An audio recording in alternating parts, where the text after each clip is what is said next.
నా కుమారుడా, నీవు నా మాటలను అంగీకరించి నా ఆజ్ఞలను నీ యొద్ద దాచుకుని ఎడల, జ్ఞానమునకు నీ చెవియొగ్గి హృదయపూర్వకముగా వివేచన నభ్యసించిన ఎడల, వెండిని వెదకినట్లు దాన్ని వెదకిన ఎడల, దాచబడిన ధనమును వెతికినట్లు దాన్ని వెదకిన ఎడల, యెహోవా యందు భయభక్తులు కలిగి ఉండుట ఎటిదో నీవు గ్రహించదవు.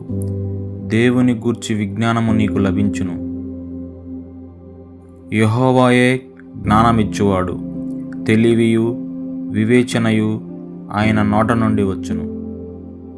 ఆయన యథార్థవంతులను వర్ధిల్లజేయును.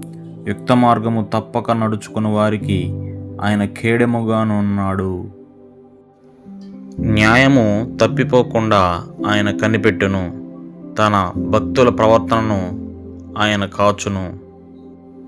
అప్పుడు నీతి న్యాయములను, యథార్థతను, ప్రతి సన్మార్గమును నీవు తెలుసుకుందువు.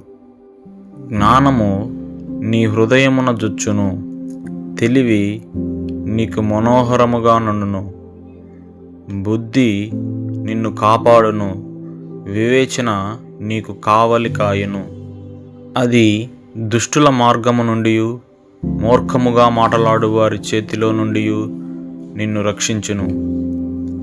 అట్టివారు చీకటి త్రోవలలో నడవవలెనని యథార్థ మార్గములను విడిచిపెట్టెదరు. వారు నడుచుకొను త్రోవలు వంకరవి, వారు కుటిల వర్తనులు. మరియు అది జార స్త్రీ నుండి, మృదువుగా మాటలాడు పరస్త్రీ నుండి నిన్ను రక్షించును.